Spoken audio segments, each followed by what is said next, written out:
की इस अजीमुशान जलसे आम के सदर सईद शाह साहब, हमारे अपने कायद मोहतरम मुफ्ती मोहम्मद इस्माइल साहब, स्टेज पे तशरीफ फरमा तमाम ही मजलिस इत्तेहादुल मुस्लिमीन के जिम्मेदारान, नौजवानों, दोस्तों, बुजुर्गों और घरों में मुकीम मेरी पर्दा नशीन माँ बहनों, आज का ये जलसा हमारा दूसरा जलसा है। पहला जलसा अल्हम्दुलिल्लाह खयाबान निशात चौक में हुआ,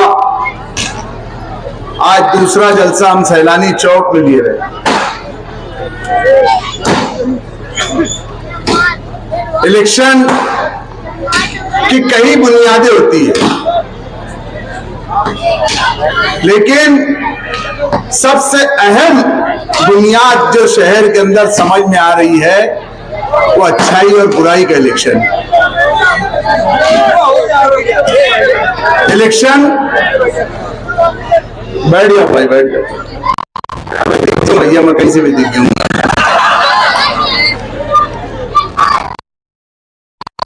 अच्छाई और बुराई का इलेक्शन है। आपको याद होगा आज से पहले इलेक्शन इसी मकाम से, इसी स्टेज से, इसी जगह से मैंने एक ऐलान किया था कि शहर के अंदर जो नशा आम किया जा रहा है, मेरी नस्लों को तबाह किया जा रहा है, मेरे नौजवान बच्चों का मुस्तकबिल खराब किया जा रहा है, तो मैंने ऐलान यहां से कहा था कि इसके जो भी जिम्मेदार होंगे हम उनके ऊपर सख्त से सख्त जुमले दे। और उस जुमले के कुछ दिन बाद,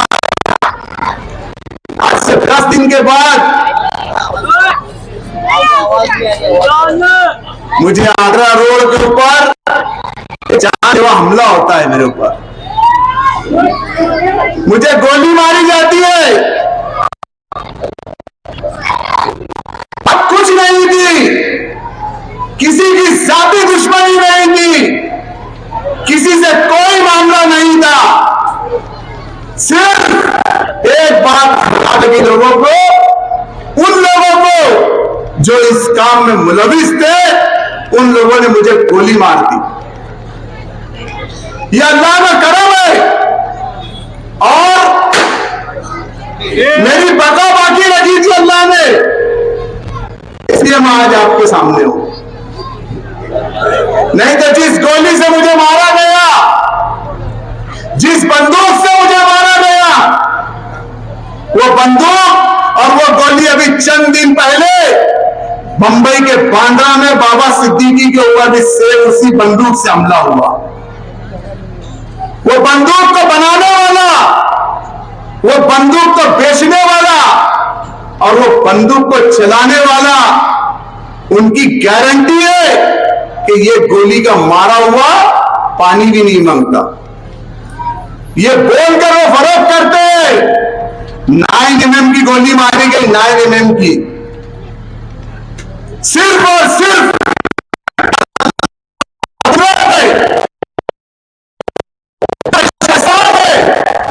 कि अल्लाह को मुझे बाकी रखना था, नहीं तो बात उस दिन खत्म हो चुकी थी।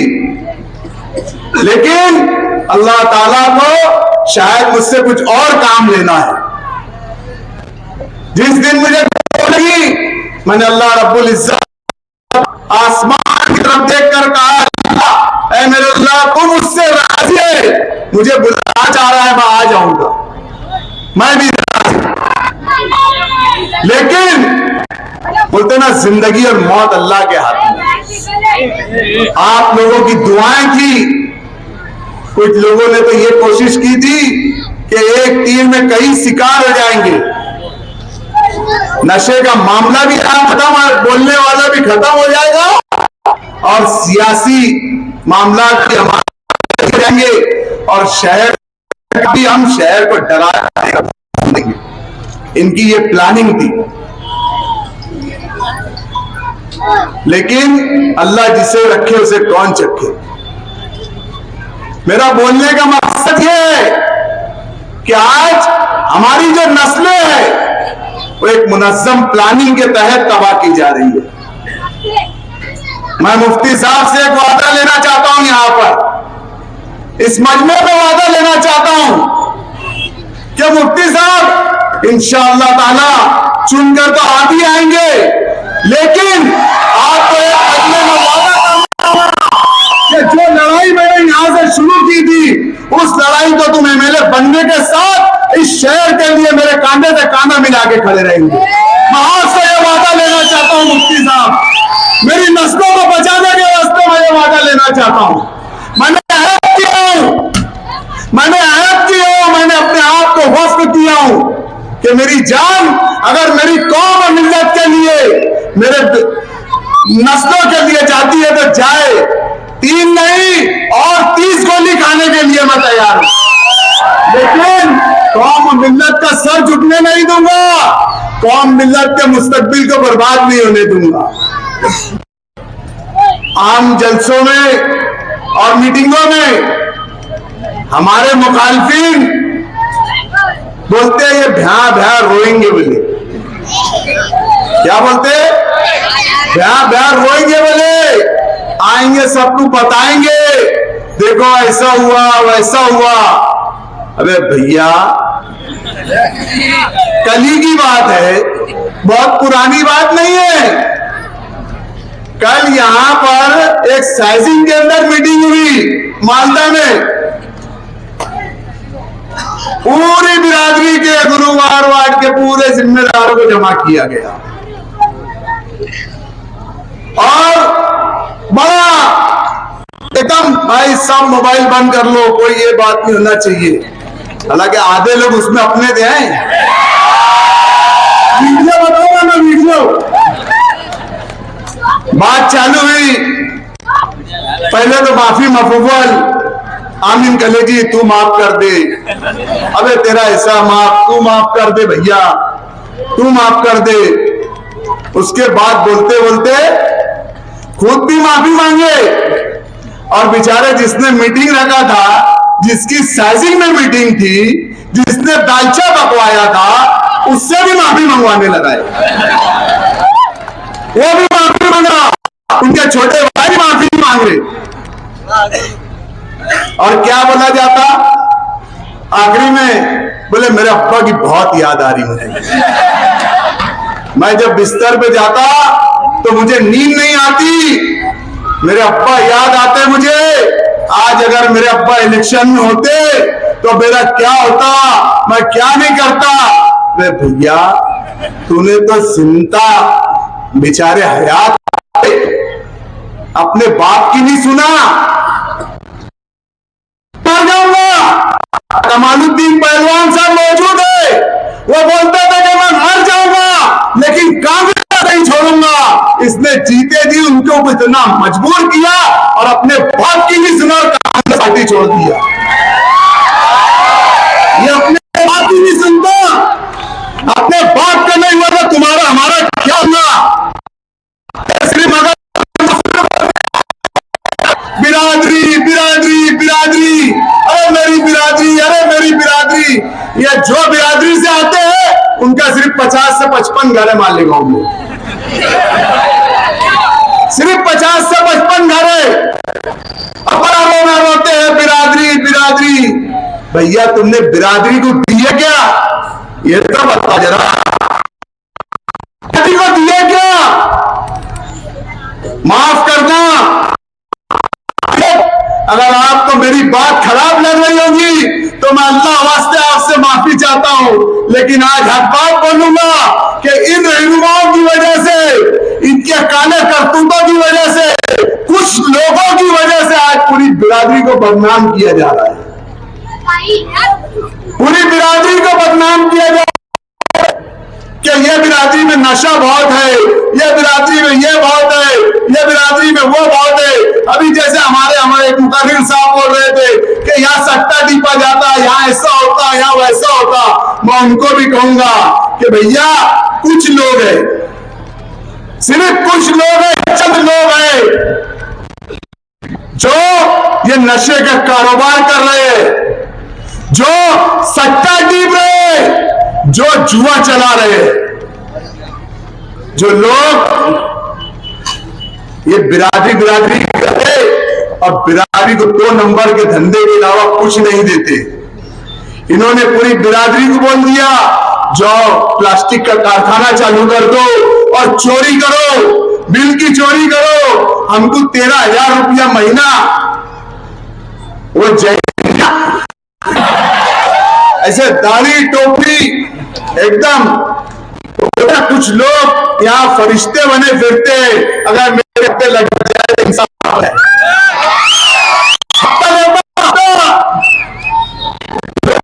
वसूली करता नहीं, वैसा है, मान लिया यार, वो उनका चलने वाला है, हफ्तेवारी नहीं चलने वाला है। लेकिन मेरी बिरादरी के लोग, तुमसे प्लास्टिक कारखाने की चोरी करवाई जा रही, हराम किया जा रहा, तुम्हारी नस्लों के अंदर हराम पैदा किया जा रहा। मुझे बताओ, अगर जिनकी नस्लों में शुरुआत से हराम डाला जाएगा तो वो बच्चा क्या अपने बाप की सुनेगा या वो किसी की मानेगा? प्लास्टिक कारखाना, तुम तो एमएलए थे ना, एमएलए थे ना तुम तो, शहर के दक्षिणी बिरादरी का प्लास्टिक कारखाना था।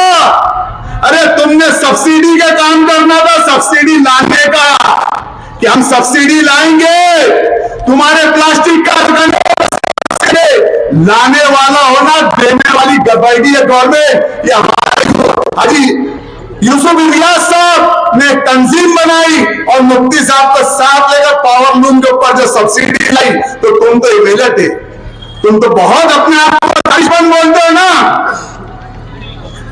क्या करे तुमने?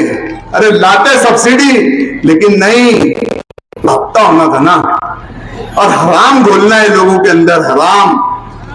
भाइयों, तुम अपनी औलाद को हराम खिलाओगे, अपनी नस्लों को हराम खिलाओगे, चोरी चोरी हमारा मजहब बोलता।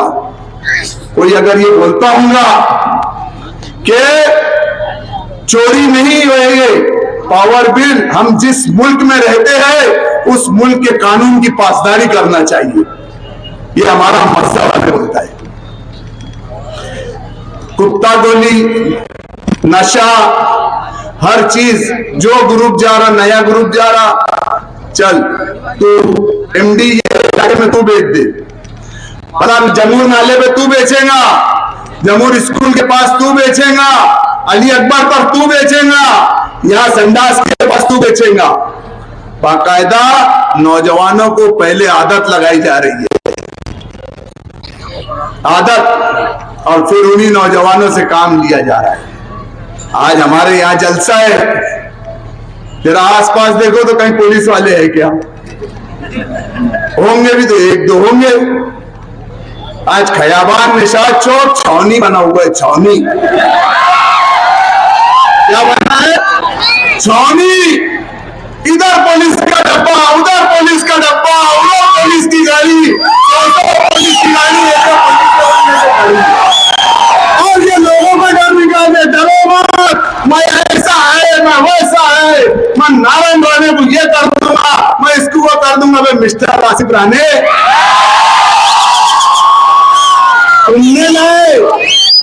तुमने लाए वो चिरकुट को, वो औकात, अबे हाथ लग जाने से दबा देंगे, टेटवा मार जाएंगे।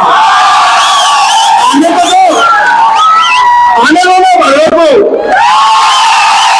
मस्जिद में घुस के मारेगा, मस्जिद में। अबे तेरी औकात है क्या? अबे सोच साले, गर्दी में चलेगा, 4 के बीच में कहीं भी दब जाएगा। और किसको बोलने जा रहा तू?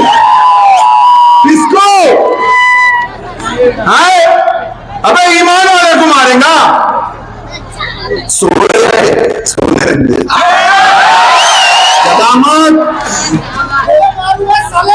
जगात मत, समझा क्या चिरकुट?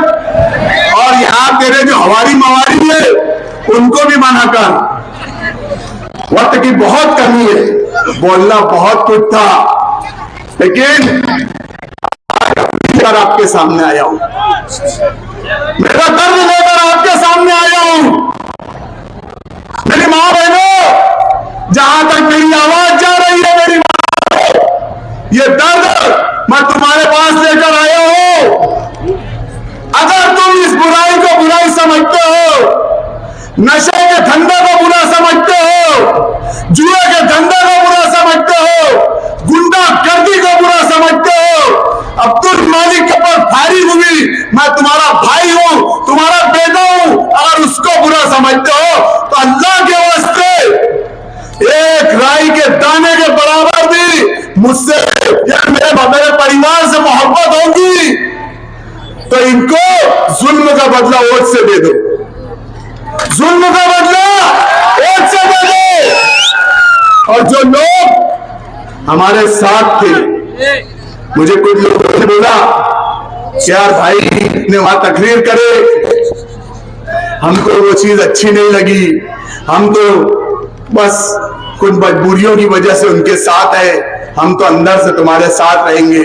अंदर और बाहर वाला काम करना मत भैया, जो वहां है, जो मेरे अपने हैं, अगर वो वहां गए तो मैं ये समझूंगा कि अब्दुल मालिक पे फायरिंग करवाने में तुम भी मुलविस हो, और अब्दुल मालिक के आगे जो होने वाले अब्दुल मालिक के साथ मेरे ऊपर हमला होगा। मैं 2 साल पहले से मुझे हमले की खबर थी, लेकिन मैंने किसी को बोला नहीं कि मेरे ऊपर हमला होने वाला है। मैं आज फिर बोल रहा हूं कि आगे भी मेरे ऊपर हमला होगा हमला, और शायद मैं मरूंगा, लेकिन मैं ईमान हूं, अल्लाह रब्बुल इज्जत की कसम खाकर बोलता हूं कि जब मैं पहली मरतबा खाने काबा गया था तो मैंने दुआ मांगा था कि अल्लाह मुझे मौत के शहीदी की,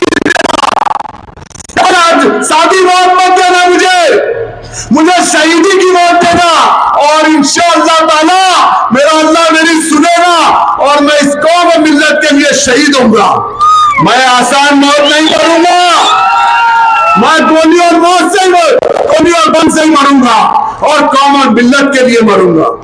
बस यही अपील है। हम कोई बात नहीं कर रहे, हम किसी शाह को नहीं बांट रहे, किसी सैयद को नहीं बांट रहे, किसी पठान को नहीं बांट रहे, किसी अतार को नहीं, मन्यार को नहीं, किसी अंसारी को नहीं। हम तो सिर्फ एक मकसद लेके उठे, एक मकसद, एक झंडा, ओरिजिनल झंडा, ओरिजिनल हरा झंडा, ओरिजिनल देवेंद्र फडणवीस का दिया हुआ झंडा नहीं, ओरिजिनल झंडा लेके उठे, ओरिजिनल झंडा। इसका मकसद है